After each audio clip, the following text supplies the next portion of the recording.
We're going live. We're live. Stand by for the Brandon Bonanza show.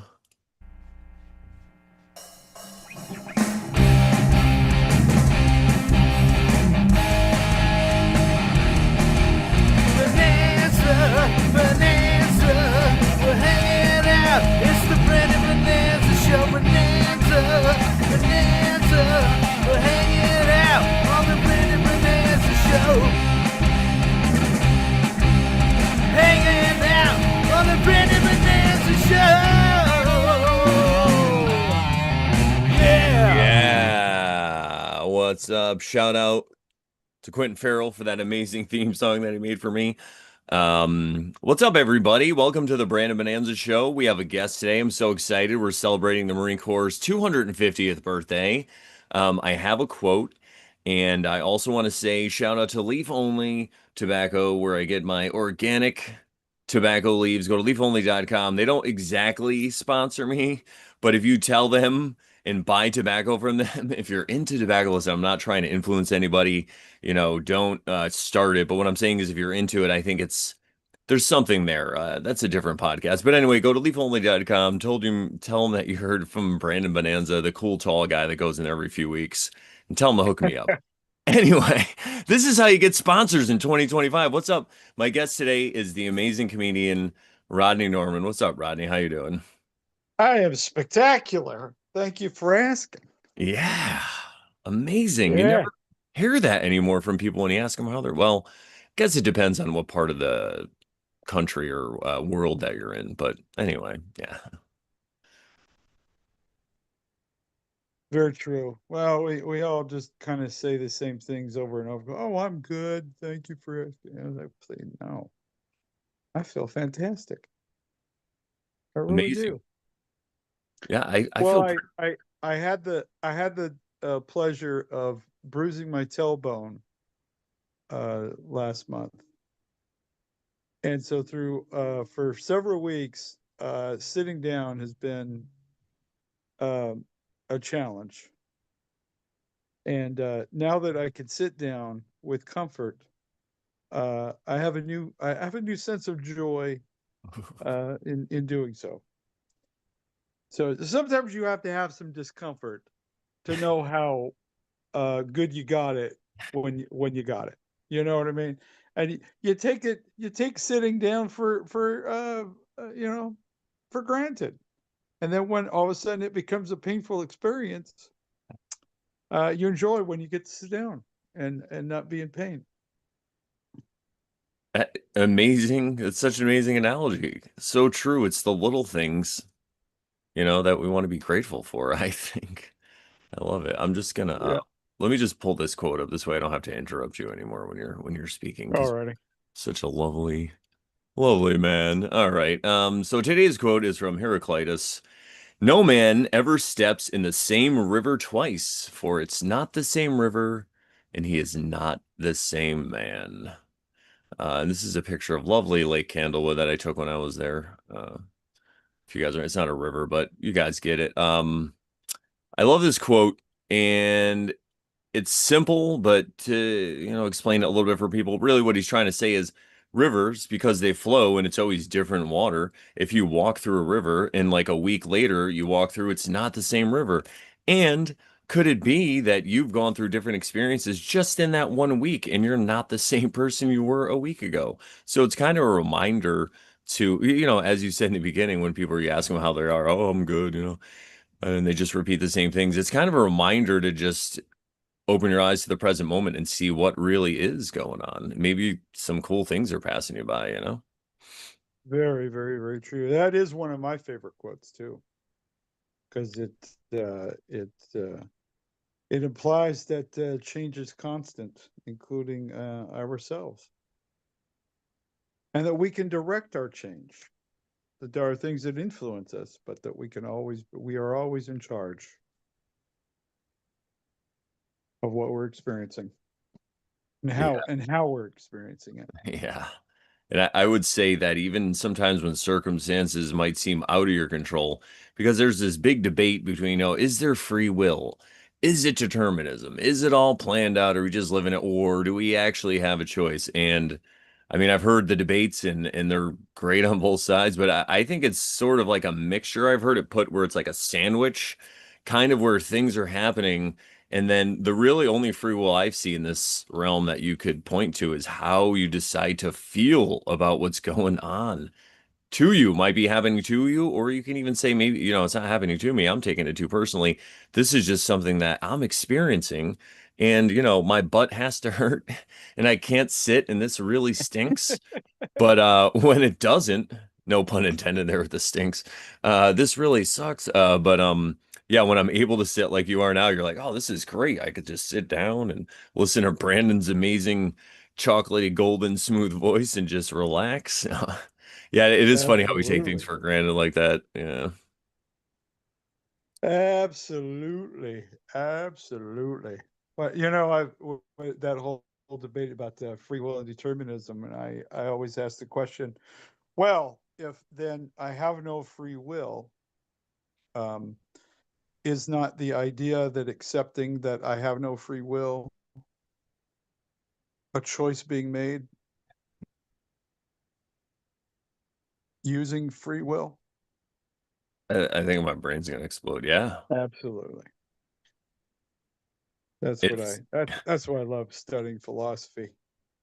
It's getting in so deep where people are like, I don't even know what we're talking about anymore. It's like, absolutely, that's the point. yeah, it's the point where either people will get it or they glaze over. It's kind of a truth. When I talk about truth, and that's another thing people don't realize a lot in this society, but I've studied a lot of the, like Taoism and stuff like that. I've gotten into just the concepts, I'll just let everyone know who doesn't know me. I don't swear allegiance to really any kind of like thing other than a higher power that I would say call God. But anyway, so I like to look in these different things and their ideas, and they talk about facts and truth as more of an alive thing where it's like crawling. And it kind of goes back to what we're saying about the river. It's always changing and no man is ever the same. And change is constant. Where you can't, it's hard to point exactly to what a truth is. It's easier to say what it's not. The apophatic method, which is, Uh-huh. philosophy is all about that, really. And the other element, though, in this, they talk about this in the Bible, Corinthians, when they talk about what love is. And since I'm a wedding DJ, I witness a lot of beautiful wedding ceremonies. And this is a really popular one about what love is. Love is faithful, love is kind. And it's before that part that people really, not everybody, but some people forget about the part before where they talk about, if you don't have love, then what do you have? You can have all the knowledge. You can have all these great debating skills that we're talking about and all this great philosophy. But if you don't incorporate the other half, that's love, you are kind of missing some of it to a degree, and this is what I'm learning being a married man, a newly married man, because obviously, if you guys know me, or you could just tell by listening now, I'm very uh it's all about thoughts and like intellect and how I can prove things and what's right, we're in and my lovely wife, uh, and it's not this way with all women, I don't like to generalize, but she's more about like love and all that stuff and seeing things in a different way. So I get to some points where I'm like, this makes sense, in an intellectual way. But when I add the elements of love and when I really kind of open myself up and try to just empathize with whatever the other side is, it just gives it a whole new perspective. And then I'm like, oh, I was wrong. I got myself there, but I was still wrong, and it really blows my mind. And not to toot my own horn, but that's really what I see self-work as, stuff like that. And I think if more people kind of incorporated it, it might not be so crazy because people just want to point the finger. Every time something happens, they're like, you. And I'm like, you got three fingers pointing back. What if instead you see how it could somehow be your fault? And like, what do you mean the war in Iran or whatever? The war in Antarctica is my fault? What are you talking about? Yeah, it is your because and again, not to point, that'd be me pointing the finger, but if you could see that and empathize, then it's like you start to let go of things and you're like, oh, well, that's how it's been for me anyway. I don't know. What do you think, Rodney? Yeah. Well, I like to point out because it is the birthday of the United States Marine Corps. That's why the Marines we always use knife hands uh, when we're directing something at somebody because if you point, then yeah, three fingers are coming back at you. But when you do it this way, it's clearly their problem. It's their fault. It is you. It is all about you. You were the one who screwed this up. That's that is the a valuable lesson that the Marine Corps has taught me. If you're going to blame someone, make it full force. Yeah, if you're gonna do So anything, go for it full, So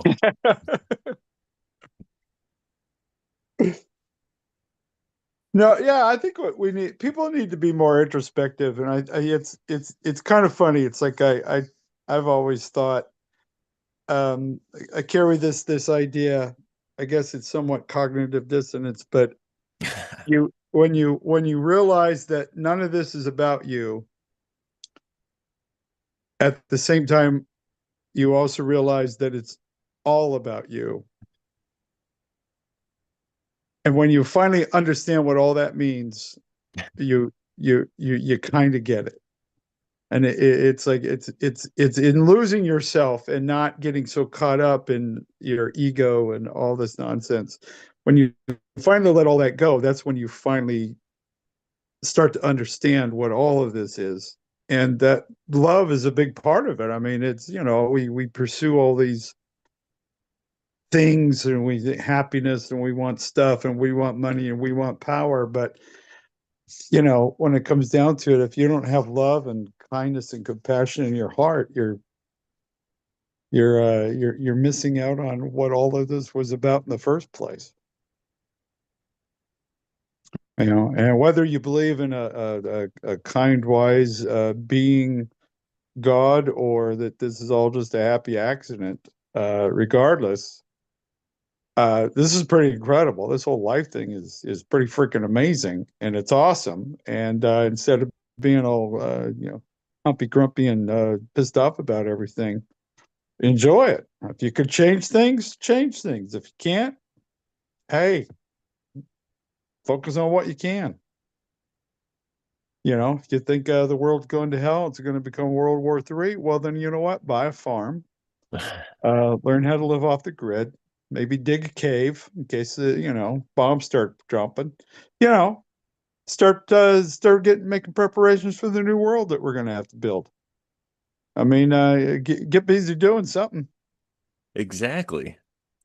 There's plenty of caves out there to live in. I mean, I don't know what you guys are complaining about. All you gotta Yeah, do is fight a bear.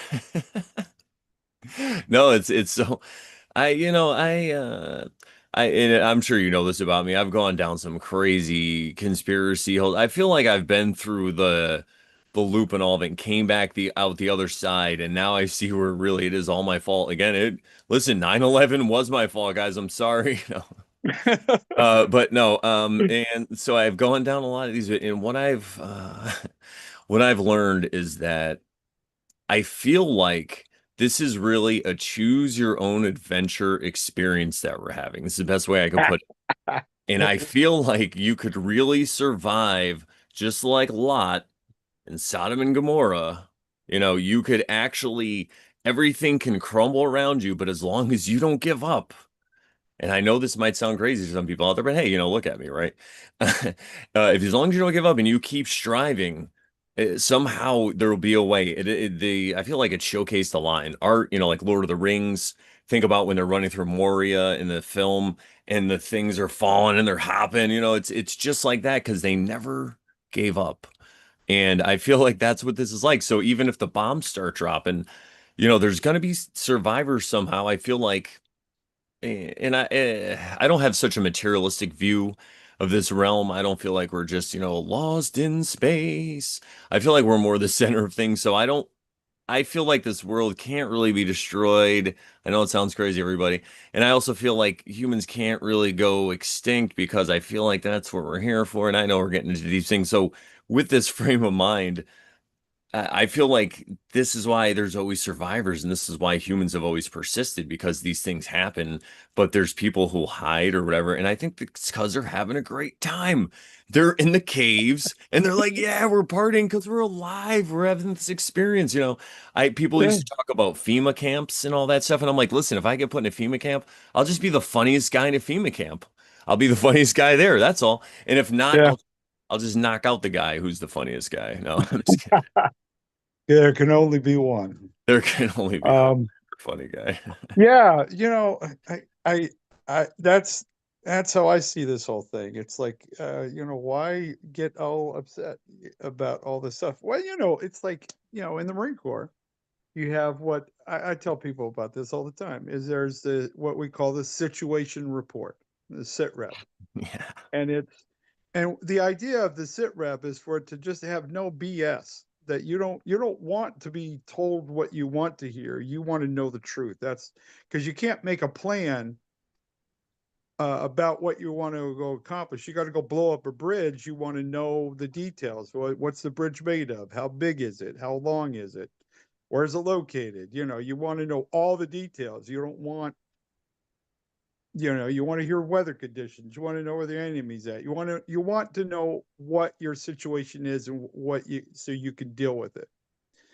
And when you look at life that way, it's like instead of getting upset about the way things aren't, you look at it and say, okay, what is the situation? What can I deal with it? And you don't get emotionally involved in it. And you just okay, this is what my situation is. And you know what? That situation changes all the time. Every day you're in a different situation. You either have more money or you have less money. You got bills. You got no bills. You got a job. You don't have a job.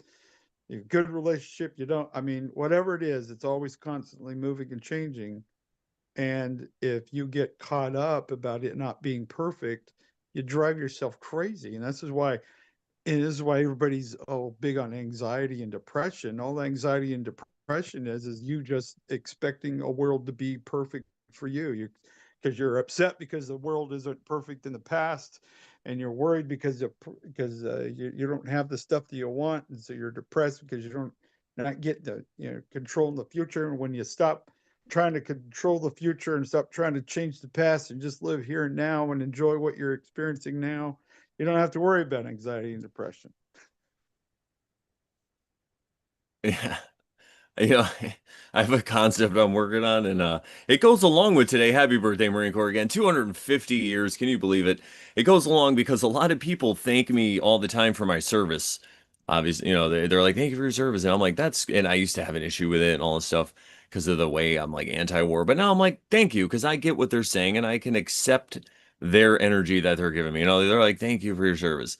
And I'm like, thank you. And I'm like, I could see you're a little anxious over there. You're so you have all this anxiety, and I've found this worldview that I have a lot less anxiety, and I just want to know that your anxiety does help me, and I want to thank you for your nervous. I know it's a long way to get there. I'm going to make it quicker, but I think it's a funny little one-liner, right? Thank you for your nervous. Your anxieties helped me become a better person. Anyway, no, I I hear like you. what you're saying. It's so true. Yeah, I think there was something else I was going to say in there too, but yeah, I feel like it is. Oh, that's what I was going to say. All that stuff I said earlier, people might be like, "Oh, you're crazy. What if they blow up the planet, Brandon?" Um, what I was gonna say is, yeah, maybe it's possible and we're all gonna die, but we're gonna die anyway, and it's that acceptance of death I think a lot of people run away from. And the other thing is, if we're wrong, if I'm wrong, and if Rodney's wrong, what does it matter? We're all gonna die anyway, and then we just had a better experience because of the way we saw things. Oh, you know? Are Yeah, we delusion? yeah. We're all like I heard one of your clips. I shared it. We're all delusional anyway. We got to pick our delusions. So why not pick a happy one, right? They're basically. Exactly. Because yeah, it doesn't matter whether you're pissed off about everything. That ain't going to change anything. Or you could be completely Pollyanna and not care at all. And you know what? Doesn't matter either way. Yeah, and I'll just drop this little truth nugget that people are deep in. Let's see how long we haven't been recording too long, but yeah, about 20 minutes. People are still, and here's a little truth nugget. A lot of people like to talk about the Matrix and stuff, and what if that's what it was? What if you were a battery if you were negative? What if when you were I don't maybe negative is not the right way, but yeah, I guess what if you just have a negative attitude and you saw everything pessimistically? And I think it's good to have a balance. Not that you should see everything as great. It's great that this dog is chewing my leg off. But I feel like you should have a balance. I'm not all just love and light everybody, but what if the Matrix was when you were just all constantly negative down like that, that you somehow your energy was being sucked and you were being used as a battery? Because I felt myself like that in situations before where I'll be around somebody and they're in a bad attitude. It's like comedians, right? When you're hanging out with a group of comedians and some of them just have like a negative attitude and you start to vibe on that. I mean, me not anymore. I'm just like, yay, but you start to vibe on that. And then it's kind of like your energy's being sucked like a vampire. It reminds me of all those old vampire tales that you see. What if it's just an analogy? I mean, maybe there were bloodsuckers, but what if it was an analogy also for your energy? And then what if also your TV and your phone is sucking your energy away? And then this is energy that you could be using to create stuff like look at what Rodney's creating with his life. Look at what I'm creating with my life. Some people just sit around all pissed off and they just wanted the world to be different, but it's like, well, then just make something, make it a little different. What if you're in the matrix when you're not like that, and then all you gotta do is flip the switch? That's the thing I think, which is the big secret. Everyone wants to say we're in this control world and it's the Illuminati and the Rothbergs and what if it We was want it all to be you? someone else's fault that's out of our control. Yeah, what if those Rothbergs were doing us a favor because all the people that didn't want, they need a farmer, they got one. And then the people who want to be independent, we have, I feel like this time especially, it really is a good time to be independent, kind of do your own thing with people leaving you alone as long as you don't need their help. I think is when you need their help is when they're like, well, then you got to follow my rules. I mean, there's some rules, you could try driving around without a license plate and a driver's license. I've seen that happen. I know somebody who did that in South Carolina, got punched, the window got punched and they got dragged out of their car. So Oh yeah. I'm a suggested. sovereign citizen. You have no right. I'm traveling as a free traveler. I'm not in commerce. Yeah, I don't suggest. Yeah. This is the thing. I think that was another hoax because it's all true, but guess what? They don't. It's like going up to a lion and being like, "Hey, lion, I could stare you down. If I don't flinch, you ain't gonna eat me." And then he's like, "No, I'm gonna eat you." Yeah. Well, And it's like the rules that we all accept in the society that we've accepted is what we all agree to. And just because you decide you don't agree to it, um, it just doesn't work that way. I mean, it's just there are certain parameters that you have to exist within. yes, Uh, yes, as I like to say, we all create our own reality, but it's getting else to go along with it. That's the tricky part. yeah, yeah. I like that. It's so true. And that's a thing that I found too, and I think it's because I had to kind of be open to a lot of this truth and accept it. I feel like I'm somebody who, when I hear something, I open up a space to where it could be true. And I feel like it's not, if it's not true, it's not my fault. And I just kind of see if it could be true or not. And then I just see if it makes sense. And then sometimes it just doesn't make sense. But if I feel like it's the times when I come across truth and then I just try to filter it through this already ready-made belief system that I had, and I try to Uh-huh. filter and it doesn't fit and I throw it away. And then later I'm like, oh, I was missing something because I thought, I knew it all. It's like the Socrates thing, right? Where he's like, the height of knowledge, basically, or wisdom is when you know nothing. It's like, yeah, you're right, Socrates. I know nothing. Yep. Yeah, when you finally when you stop living with those filters, it it helps. And that's where you hear him say, you got to let go of your ego. Well, your ego basically is a filter that you create because you have this idea of who you are and everything that fits within that those parameters that you've established. That's all good and perfect. And when you allow those filters to go away and you let go of your ego, all of a sudden you open yourself up to all kinds of new opportunities and possibilities. And hopefully, I've always strived to know the truth, but knowing always that you don't always, even what you think is the truth and that will always be the truth, uh, could just be something to get you further along to find a greater truth. You know, so you ever heard that the old the story about the 10 blind men who uh come upon an elephant, and they each take different part of the elephant, and they start trying to explain what they're experiencing. And so, one says, "Oh, this is a rope," and the guy is like, "No, you're an absolute idiot. This is not a rope. This is a big tree. This is like feels like a tree trunk." And it says, "Real big, wide tree trunk." And then the guy's a big tree trunk. What are you talking about? This is a small trunk. Every one of them has a different experience, but they're all experiencing the same thing, but they're experiencing a different part of the same thing. So they don't have the full understanding of everything. And that's how we all are in this big thing, is we're all getting to see our part. And at some point in time, we'll get to see the whole picture. But to dismiss everything else because it doesn't fit what you're experiencing, um, you're holding yourself to a disadvantage instead of listening, going, "Oh, okay, well, I'm experiencing this, but this guy says there's a rope. Okay, there's a different part of this that I'm not aware of. I'm not going to discount what I'm experiencing, but I'm also not going to discount what they're experiencing, because they're experiencing the same thing in a different way, or a different part of it. And when you start to see the world that way, you just have a lot more fun putting this all together, rather than trying to say, okay, it's this way, and if it's not this way, then you're all stupid and deceived, or you're completely evil, because I'm right. And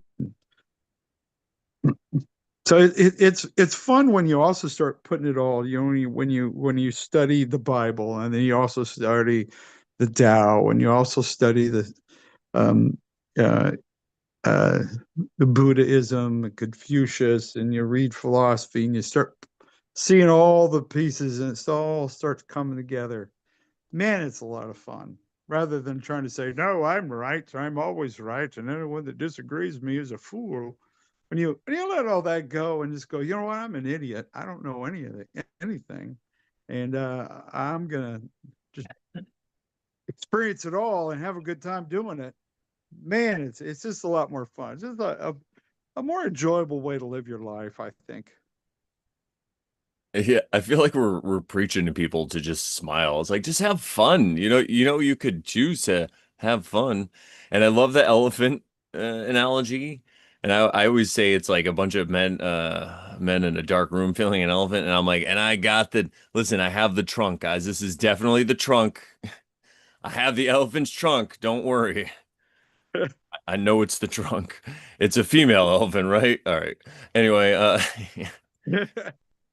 no, yeah, I love that analogy. It really is. But I want to switch gears a little because I mean, we're preaching happiness, but I don't want to be too preachy to to people. And I'm saying it to myself too, I know. But I do want to talk a little bit about the Marine Corps. And, I get a lot of people to ask me questions about it and stuff. And they want to know what it was like, or what my experience was, or, like, should I do it? Stuff like that.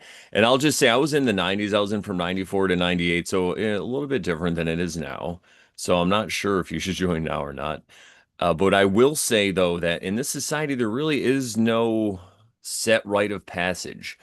Different cultures and societies, think of like the Native Americans, they'd have this thing where they'd send I don't want to speak for all Native Americans, but you probably heard stories, or you've seen Family Guy, they go out on their spirit quest, and they go into the Yeah. woods and stuff and try to survive, and they overcome it. And I feel like when you do that as a man, you have this sense of accomplishment that gives you kind of a drive in your life. When you're feeling down, you're like, well, I did this. If I overcame, listen, if if drill instructor Sergeant Hess screamed in my face and I lived through that, I could live through anything basically. And that's really what it helped. It really helped me grow up. And I wrote about this in my book, because you can look at it as boot camp. It's like, oh, it's mind control too. They're kind of mind controlling you. And I always say, well, yeah, but it is kind of their duty to do it. If they're going to put you into combat, you signed up most times, right? and they're going to give you a rifle and you're going to go into combat. They have a due diligence to train you properly so you don't just get blown up right away and you can Yeah. follow commands and stuff. And I feel like the way they do it is really amazing. How in 3 months they could take a person and turn them into a functioning member of a team, like at a high level. It really is amazing. Yeah. Well, it's not just mind control for the sake of mind control. There's a purpose behind it. In fact, they're teaching you how to do your own mind control because they put you in such a high stress situation constantly and continuously where you're just constantly being berated, you're constantly being controlled and manipulated and yelled at, and you're just you're put on such a high level of stress that eventually you get so comfortable in it that you you're just not stressed about anything. It's like, okay, some dude yelling at you. Most people, you see videos of people who get yelled at by somebody and they'll have a complete emotional breakdown. uh, you know what I mean? From just being yelled, from just somebody saying, "You idiot!" Oh, I can't believe it. They're can't. Oh, Hannah. It's like, man, you go through the Marine Corps, you're being told you're a complete imbecile all the time. They do things to just mock and ridicule you constantly. You get to the point where you have to become strong enough and self-aware of what you're doing, and you focus on what it is, like your task at hand. And it starts with something simple as just folding your underwear, for crying out loud. But you don't fold it right, and they keep yelling at you till you fold your underwear right or make your bed correctly. Eventually, you just get the task done. You don't worry about the yelling and screaming and the chaos going around you because you have this job to get done. And it seems silly and ridiculous. I mean, I remember through most of boot camp, the biggest challenge I had was to just keep from laughing out loud all the time.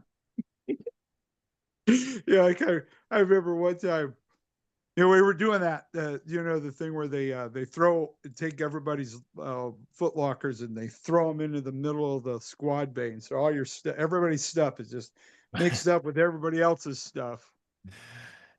And then they tell you, okay, go get all your stuff, and everybody's just grabbing whatever they can and throw it in the box because you get like 30 seconds to do this silly task. And then we're picking up crap, throw it in our box, and then later you have to kind of barter. You have to get to know everybody to find out, get your stuff back, and you know, do all that nonsense. But I remember we were playing that game, and the drill instructor was walking up and down. He goes, "If you idiots can't get this together, we'll just stay here all day and uh, and do this all day, all afternoon." And I'm just thinking, I just start laughing, and he sees me kind of smirk, and he comes up and he starts ripping into me. "Norm, what do you think so damn funny, sir? Nothing, sir. No, what are you smirking? What are you laughing at, Norm?" And so I said, "This crew had nothing else to do today anyway, sir." And he Oh, had to drop his campaign cover over his face. And when they do that you got him. yeah. Boy, I did a lot of push-ups Yeah, I that was day gonna though. say, you also know you're in trouble too. It's worth it though. It's so worth it. Oh yeah. So people don't understand about comedians. Like, no, it's worth it. Oh yeah. It was Like worth if a it. comedian got, God forbid, if something happened to a comedian on stage, I don't want to bad as we saw as a tragedy. They would see it if you saw them on the other side and they were dead. They'd be like, it was worth it. I You got know, the it's laugh. but that's the brilliance of boot camp, is that it just teaches you that there's nothing to be, you have a job to do, get your job done. Just focus on that, and all this stress and all this chaos, the bombs going off, and rounds coming down range right over your head. You just if you get hit and you die, okay, well, good, good for you. You got the day off, you get the weekend free. Otherwise, get your job. Just do your job. You know, you doing your job and other people doing their job is what keeps us all alive, gets us through this together. Huh. it's like if you could apply that to life. I don't want to preach anymore though, Just do your thing. Whatever it was that you were built for and you can do, just do it. Yeah, Don't worry about trying to do everything everybody else is doing. Do what you feel is your wheelhouse. Find out, I mean, look, I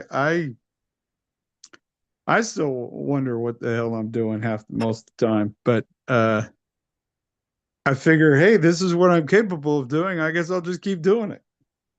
I don't know where I'm going with any of it, but hey, it's like a wild ride, right? I mean, oh, absolutely. I remember one time when I was in boot camp, and this will bring it back to the religious theme because I went to Catholic school from kindergarten all the way till my freshman year. And then my sophomore year, I went to a public school that was I could walk to. It was right down the street. It was so great. Anyway, different story. But so I have this whole lens, and then I went to boot camp right out of high school. I went like had my summer, and then September I was gone. And so anyway, we were sitting around, and the drill instructor, I forget what it was, teaching something, and we were all sitting around our little Indian style. I don't know if you could say that anymore. Cross-legged. Sorry, don't cancel me, YouTube. Chris, No. And crisscross applesauce. yeah, crisscross applesauce. We were sitting around, and the drill instructor was giving this little speech, and then he was like, "Somebody open a window. It's hotter than a nun's cunt in here." And I was like, I'd never heard that because this was 1994. That, you might have heard that now, or might not now. It probably is old and people don't even know it. But I was like, what? And oh yeah, we all laughed. And he's like, oh, we laughing now. Oh, we think we funny now, and we get in the pit now, and we're just so yeah, but you learn because again, if bombs are coming and the other thing too, it's funny because all these silly stories I have now, I tell my wife and she's just like, oh, because she gets very excited. I'll just say because I'll be like, we had to stand there and bugs were just crawling these sand fleas they call them. I think they're gnats. I don't know where they engineered them in Deer Island or something, and they just crawl inside your ear and you have to sit there at attention and you just so that's why people are like, "Oh, are you having a bad day? Like, shouldn't you be upset?" I'm like, "No, I don't have sand fleas crawling in my ears. So, this is a great day." Yeah. If a fly comes across my face, I can swat it away. I'm not going to get chewed out for killing one of his best friends. The bugs got to eat too. You're invading their territory. You're in their house. Yeah. Yeah, it really is. And it's funny because it's like an analogy for life because I saw people who were in there who were miserable. And the ones I remember there was this guy, this is the best part because you guys probably can't tell, but I'm 6'5". I'm a giant, and I was the second tallest person in my platoon in boot camp. And the first tallest person was this guy, and he was like, "You can't," because I was always laughing. Went not in front of the drill instructors, everybody. When they were away and we had our little bit of free time, we would be making fun of him and laughing, and I felt like it was the best medicine. I felt like I was literally alchemizing my suffering into joy. And how dare this person who's taller than me? He was like, "You can't laugh. You got to take this seriously, whatever." And then cut to a month later, around the rifle range, and this guy. We're out on the rifle range, and for people who don't know, they take this very seriously because they're a bunch of 18-year-old, well, 18 to 30 somethings with rifles, that just came off the streets. So they're taking it very Yeah. seriously. But anyway, we're out there and a thunderstorm rolls in. And so they're like, all right, everyone just grab a rifle. The people who aren't shooting, the people in the back, just grab a rifle, whatever, and we'll square it away later. So we get back to the podcast. We get back to the squad bay and they're all excited. The drill instructor's like, all right, we're going to get you out of those wet clothes. They're actually being cool. And everyone's like, all right, exchange your rifle back because we had our names on them. So everyone got their rifles back. And then about 10 minutes later, our company commander, Captain Criley, kicks the door open basically with a rifle in his hand and comes walking in. And we're all like, attention on deck, And we're like, oh shit. And he goes into the drill instructor's office and just screams at him. And apparently they found a rifle. So what happened was somebody didn't get their rifle back. So somebody didn't grab one. So it's not the guy's fault. but it ended up being this really tall guy. He never got his rifle back and he didn't say anything. So they rode him Boom. so hard. And when I tell you, we got dressed and undressed out of our soaking wet clothes, and I'm pretty sure it was in that squad bay. I think they had air conditioning or something because it was like the rifle range. I don't know. Maybe I'm mistaken, but I remember it was cold and we had to get dressed and undressed right. And they rode him so hard that he ended up like trying to escape. And he came back one night and he was like in a bathrobe. They brought him back.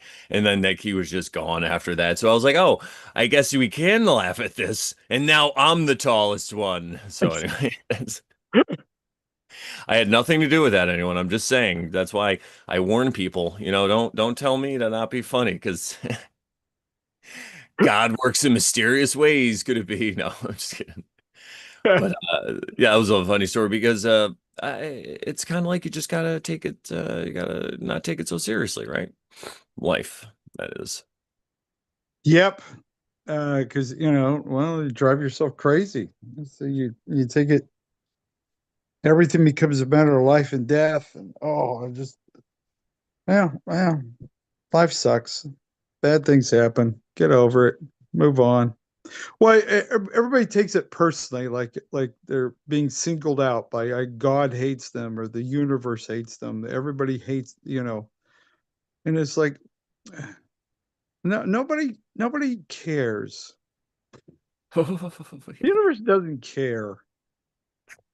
It's just, uh, I mean, all the things that we get worked up and upset about, like credit scores and parking tickets and your gas bill's late or all these things that we get upset about are just in the big scheme of things just they just don't matter. It's like just deal with it, move on. I've had situations where we just didn't have enough money to pay the light bill, and the electricity got turned off for a couple of days till we get it turned back on, and you can sit and go, "Woe is me! Oh, life is terrible." But it's like, um, we just enjoy each other's company in the dark, and enjoyed. And me and the wife enjoyed ourselves. So we didn't have any distractions. It was, say, yeah, all right. But no, I think just enjoying enjoying it for what it is the key to the whole thing. Is that, you know, it's not about everything working out perfectly. This is what I try to I explain to people is that I don't expect everything to go perfectly. In fact, I'm amazed if it does go well. But it's not about um, whether or not things are going to work out good. I just know that when all is said and done, I'm going to be okay. That the whatever the circumstances are, it's not going to change me. It's not going to destroy me. It's not going to, it's like I'm a BYU fan. I've been a BYU football and BYU sports fan since I was a kid. Grew up with BYU. I lived, and so this year's been pretty amazing. They've been having a good season. Well, they just lost probably the biggest game that they've ever played, and they looked horrible doing it. It was embarrassing. But you know what? My life goes on.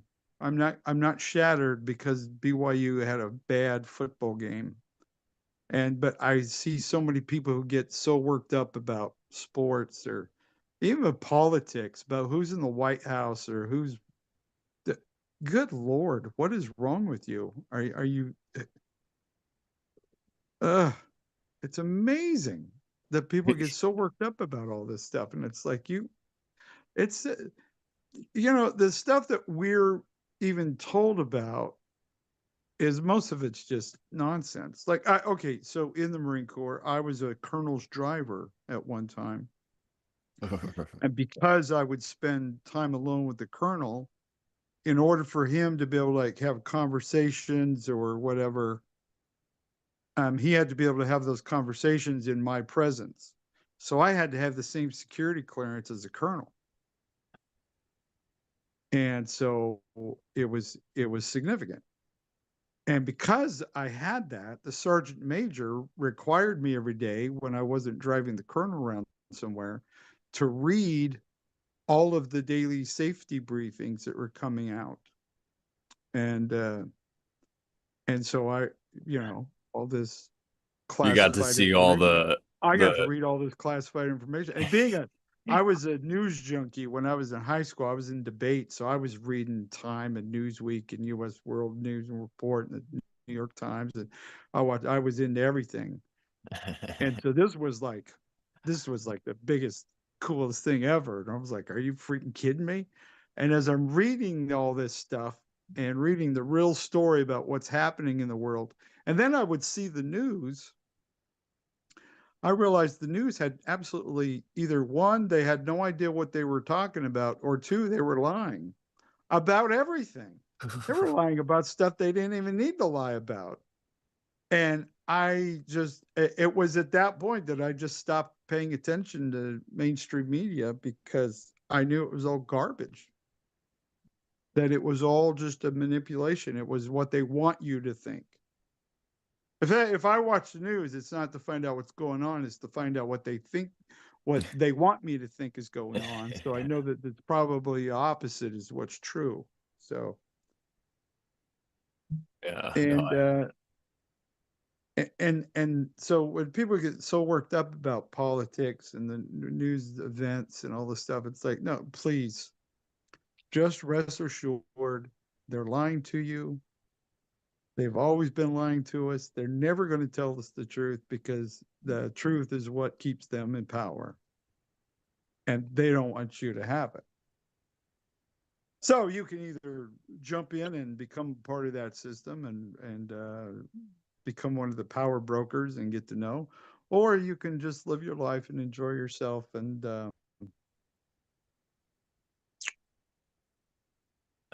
just not get worked up about any of this stuff.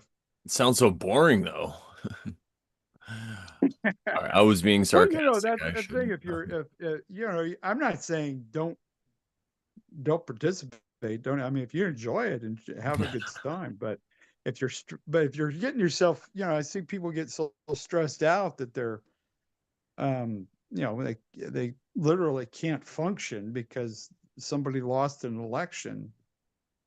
It's like, man, you really you need to pull together here. Yeah, yeah. And Uh, it's all a fiction.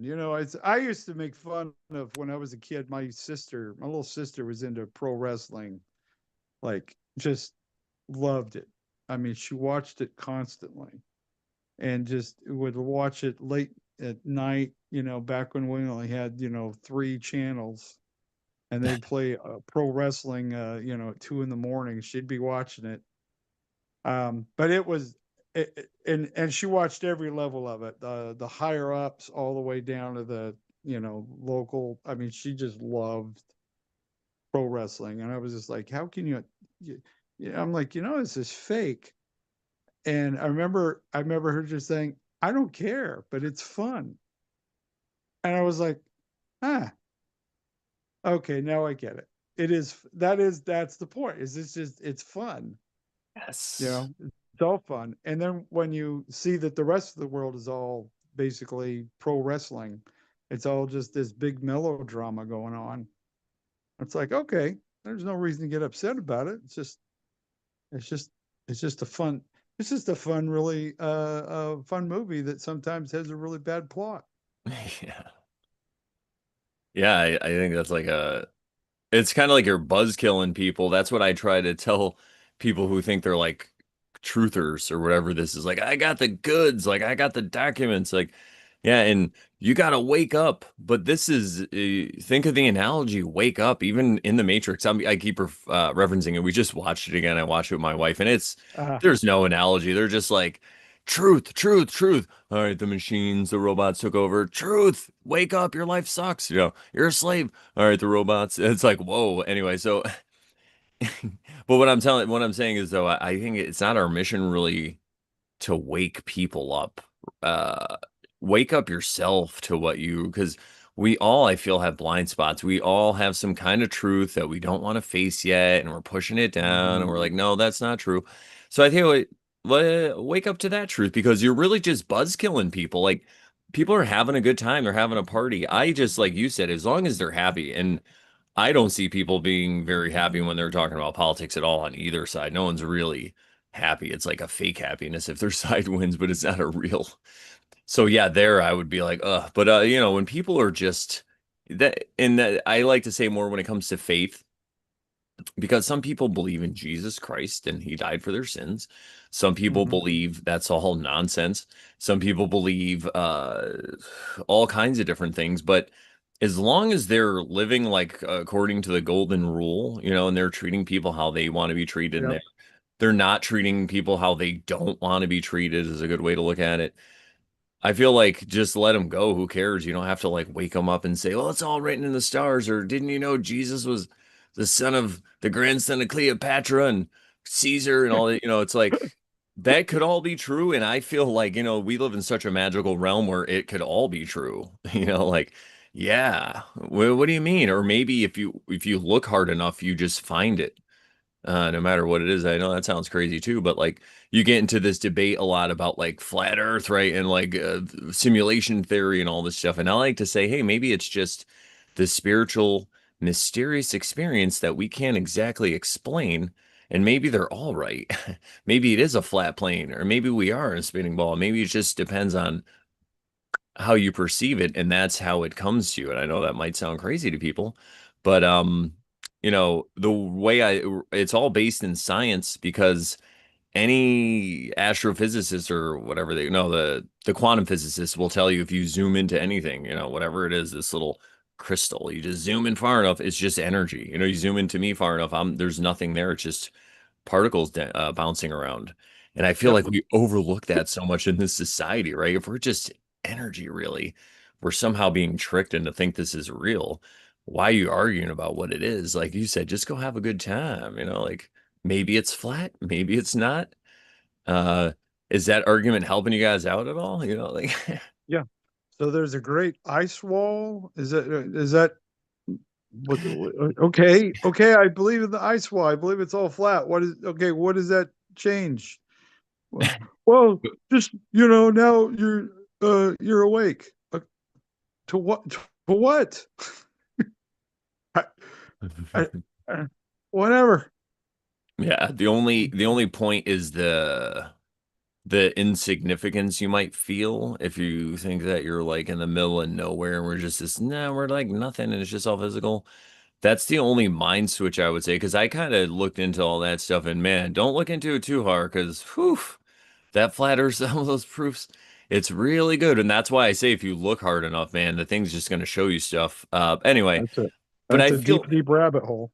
exactly, but I feel like the overall what I got out of it was it's not really what it is. It's like, what are you gonna do? Oh, that's what no, what I was gonna say is the flat earth or whatever that concept, it does kind of give you a more sense of like we are special in a way. Like and like, we're special, but we're not. But I feel like when people talk about like space and floating on a rock and all that stuff, the physical mainstream thing, and I'll tell you, like, I just think we're in a spiritual realm. So I don't go to any camp really. So that's why everyone could just make fun of me. I'm a silly hippie. But I feel like when you're so locked into that heliocentric model, whatever it is, that it's like people feel like we're just insignificant and like, oh, we don't even matter. So why does it care? So it lends a lot to solipsism or what's the other one? People, nihilist. You're a nihilist, man. Nihilist. Yeah. But other than that, I feel like it's a gift just to draw breath every day, and that's something maybe we could probably close on. So we're getting to about almost an hour, and this is something I like to explore and to talk about, and people get very uncomfortable, but it's the subject of death because we're all gonna die, and people around us die. People very important to us will die. Sometimes are not important, and it's something that nobody really talks about. I feel like most of society is kind of propped up on the fear of death, and people are just running away from it. And I feel like this past year alone, also like 2024 into 2025, I've seen a lot of people I know of pass away, and there's like people I know with illnesses and stuff. I don't want to talk like specifically, but it just seems that uh, there's a lot of negativity and doom and gloom around it. And the way that I look at it and frame it, and it's hard to explain to people because I'm so analytical and like so intellectual when it comes to things. And I like to look at like personality types. I'm an INTP. And if you're into that stuff, you'll see I'm very like, I look at everything nuts and bolts. Like, I always got to try to work hard on the love aspect. And when I was 16, my cousin who was 25 passed away in a motorcycle accident, and it like just destroyed my whole world. I think I cried for like a day straight. It was just crazy. And looking back on it now, I feel like I mourned the concept of death, and I mourned that everyone around me is going to die. And I just went through this thing for like a year. I did terrible in school and all this stuff, but I feel like I slowly accepted it. And now I've had friends pass away, and it doesn't hit me the same way I feel like other people do. And people ask me about it, and I'm like, I just know that when I meet somebody, it's kind of morbid, but I realize that I'm gonna die, they're gonna die, and I just try to cherish the time, I guess, that I'm with them because of that. And I feel like you were probably the same in that regards when you're looking at stuff like that. So I just wanted to talk about that subject a little bit and, you know, get into that. What do you think? Oh no, I agree. I mean, my daughter, we're coming up on her death anniversary. She died a year, November 30th of last year. She was 27 years old, just 2 weeks shy of her 28th birthday.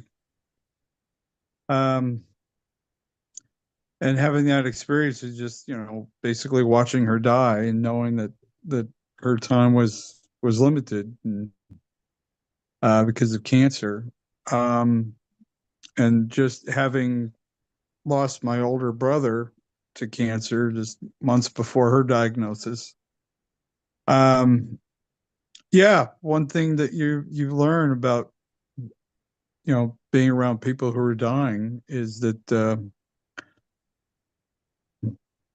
you never know when it's over. It can be very quickly. Like I was driving a lot. I drive a lot, and I'm on the roads all the time, going from crisscrossing the country constantly, and so many times,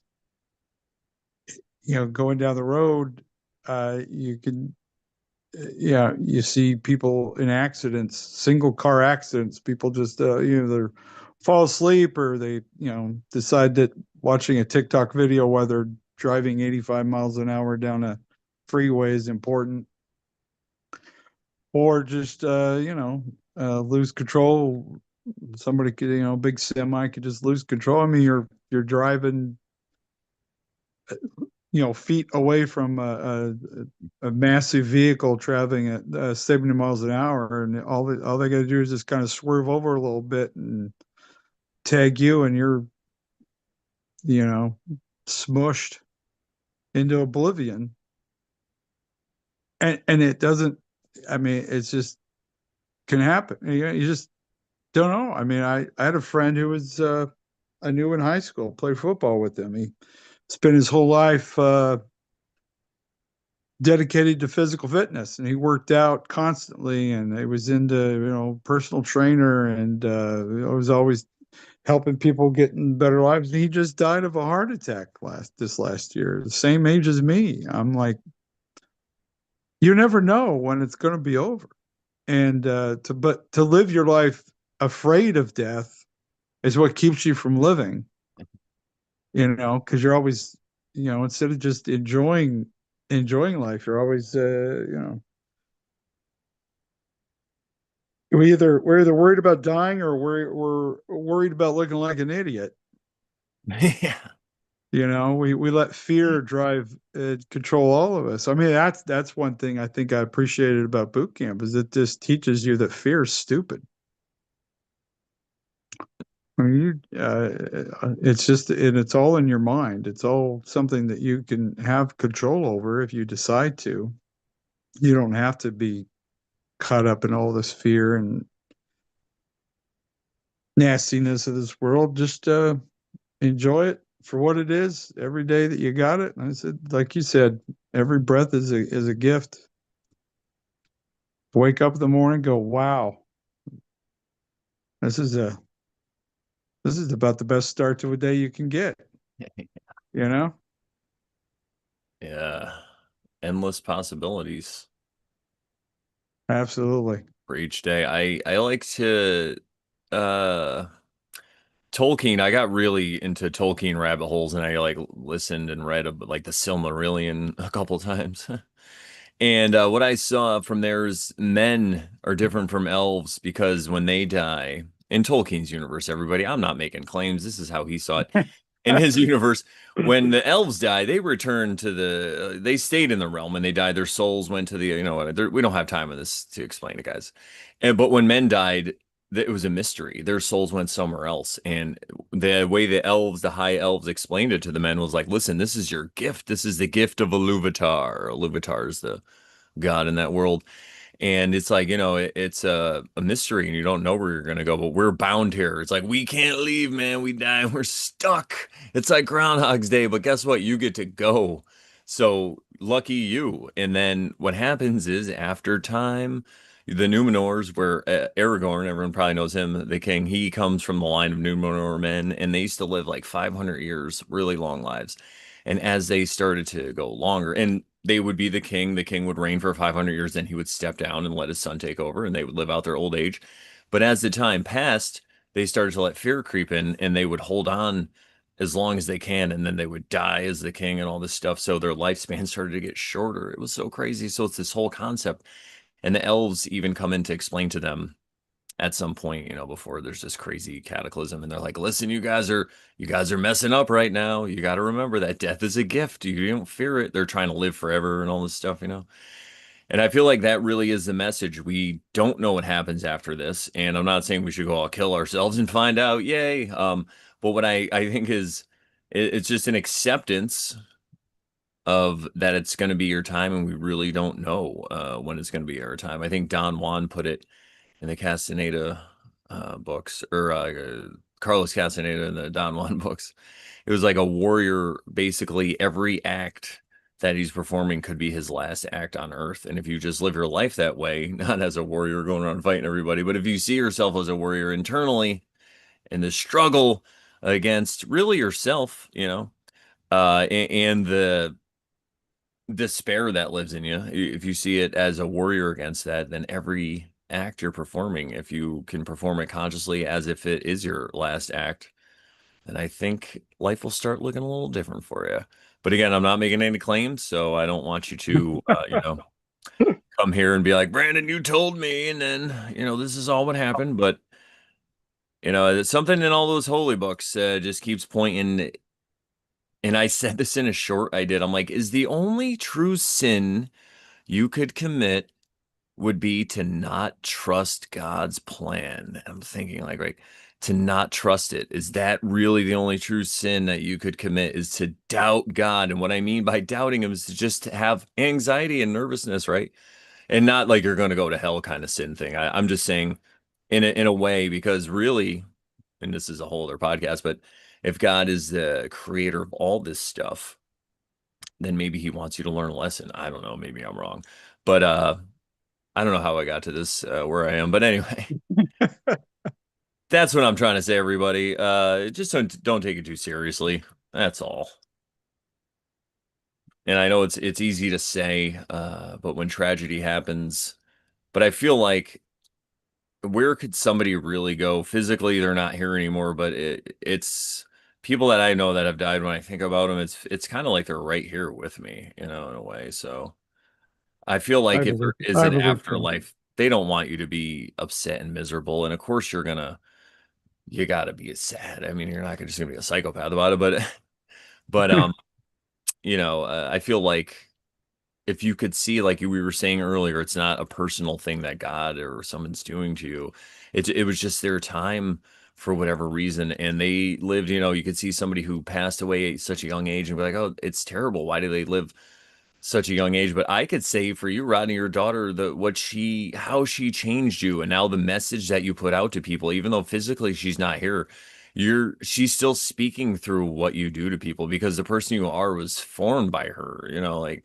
So that's how I see her living on, and it's just such a beautiful thing. And I mean, I've never met her, but I would say, and I'm sure you could see that too, but for people who are going to be like, well, what are you going to say to him? I'd be like, that's what I would say, because not a stone goes unturned that the Lord does not know about. Everything kind of, I feel, happens that way. So it really is a beautiful thing in a way. In you know, it's kind of like they say, it is better to have loved and lost than to never loved at all.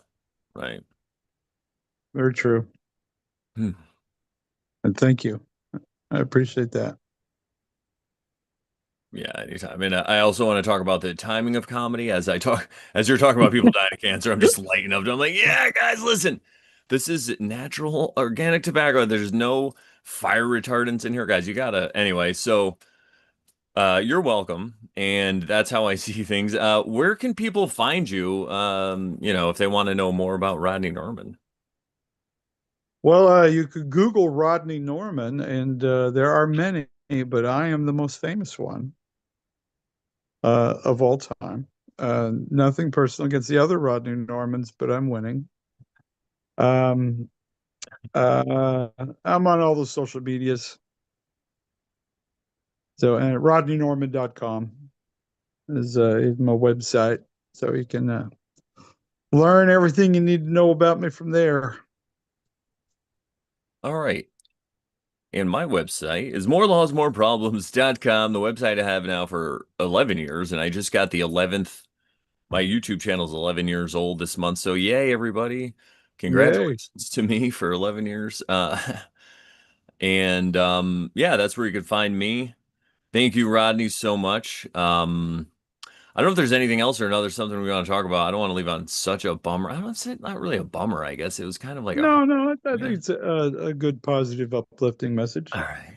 We're all going to die, so enjoy yourself while you're here. We're all gonna die, so enjoy lunch, everybody, and make sure there's no fluoride in it. No, Absolutely. yeah, it all Don't comes down want to to fear. don't calcify your pineal gland any more than it already is. Yeah, exactly. My what? This isn't that kind of my peanut. No, I'm just kidding. All right, everybody. Thank you guys. Shout out to the chat, by the way. Bootstrap says happy birthday, Devil Dogs. Oh, I was gonna say this earlier. Draconian Methods said thank you for your filters when we were talking about thank you for your service earlier. Oh And you were yeah. talking about filters. He was like, thank you for your filters. Shout out to Joe. Joker's Redemption. Yes, I will check my messages. I've been such a hermit, but I feel like I got a message now and the world might be ready for it. So I'm excited. I'm going to be broadcasting more and collaborating. But yeah, thank you again, Rodney. This has been great. I know It I was a say this every pleasure. time, we should do this more often, but then I'm always like, oh, what did I do? I clicked away. There we go. And then I go away in my hole, but I will plan to keep in contact. We'll see everybody. Well, next time you come out of your hole, let me know. I shall. I'm like a groundhog, maybe in February. As long as I don't see my shadow. All right, everybody. Well, thank you guys for hanging out. And one more time, happy birthday to the Marine Corps. 250 years of just being the best fighting force, I could say. So thank you guys. The Brotherhood of Badasses. That's right. Anyone who's ever served knows. Thank you guys. Semper Fi. And we'll see you next time. I'm gonna play my song because I have one. So you know what? Why not? I got a theme song, everybody. Don't be jealous. I know you want one. All right. Uh, yeah. See what happens when you're nice to people. They make you theme songs. All right, cool. Shout out to Quentin Farrell again, everybody, and we'll see you later. Take care.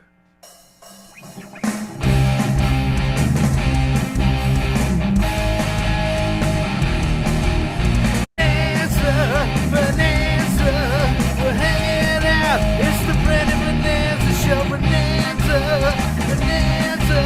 we're hanging out on the Brandon Bonanza Show. Hanging out on the Brandon Bonanza Show.